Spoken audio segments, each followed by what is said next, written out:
जय माता की। एक सेठ जो रेलगाड़ी के फर्स्ट क्लास के डब्बे में यात्रा कर रहे थे, वो अपने भक्त के घर गए हुए थे।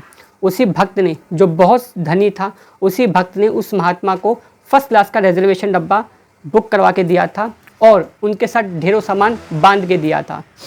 महात्मा जी उसी भक्त के घर से अपने आश्रम जा रहे थे, जो दूसरे शहर में था। रेलगाड़ी अगले स्टेशन पर रुकी।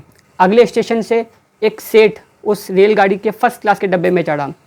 डब्बे में आते ही उसने महात्मा को देखा। महात्मा को देखते ही उसने अपने ज्ञान का भंडार खोलना शुरू कर दिया, उस महात्मा की निंदा करना शुरू कर दिया। दोस्तों, हम ऐसा अक्सर करते हैं।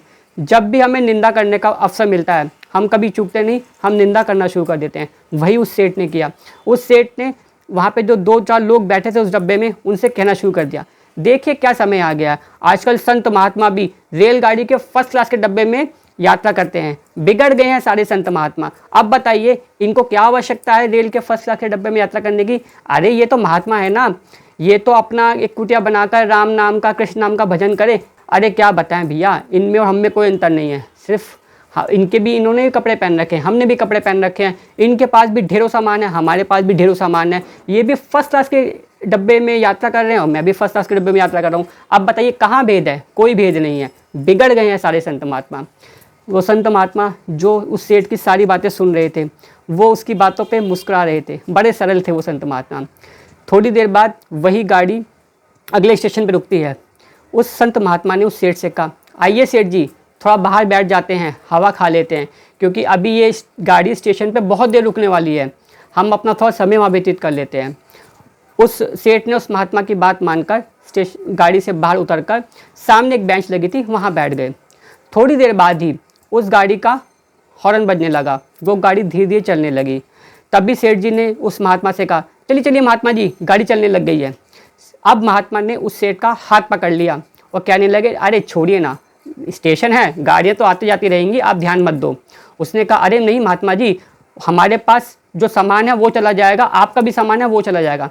महात्मा जी कहने लगे, अरे छोड़िए ना, सामान की क्या बात है, आपके पास जितना सामान है मेरे पास उतना सामान है, छोड़ो, ध्यान मत दो, सामान चला जाएगा तो क्या है, दूसरा आ जाएगा, कोई दिक्कत नहीं है।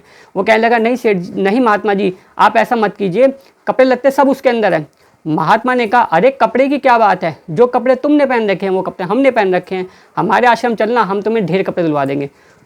अब वो कहने लगा, नहीं नहीं महात्मा जी, मेरा हाथ कृपया छोड़ दीजिए, मुझे गाड़ी पकड़नी है।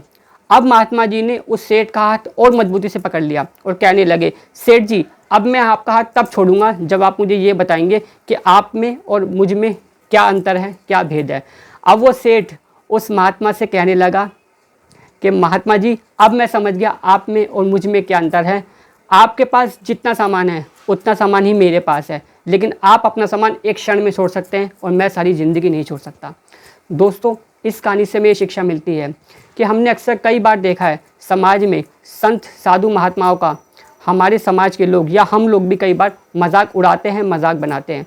दोस्तों, अगर आप किसी साधु संत का सम्मान नहीं कर सकते, दान नहीं कर सकते, तो मेरी आपसे विनती है, कृपया उनका अपमान भी मत कीजिएगा। अक्सर मैं कई बार पेपर में, अखबार में खबरें सुनता हूँ कि किसी का बेटा इंजीनियर, डॉक्टर, वकील और ऊंचे ऊंचे पदों पर चला गया है, तो उसके माँ बाप बहुत खुश होते हैं, बहुत उत्साहित होते हैं और समाज में वो बड़ी प्रतिष्ठा महसूस करते हैं। लेकिन जब किसी का पुत्र पढ़ाई करने के बाद संत महात्मा बन जाता है, तो वही माँ बाप फूट फूट कर रोते हैं, जैसे ना जाने उनके बच्चे ने कौन सा गलत मार्ग चुन लिया है।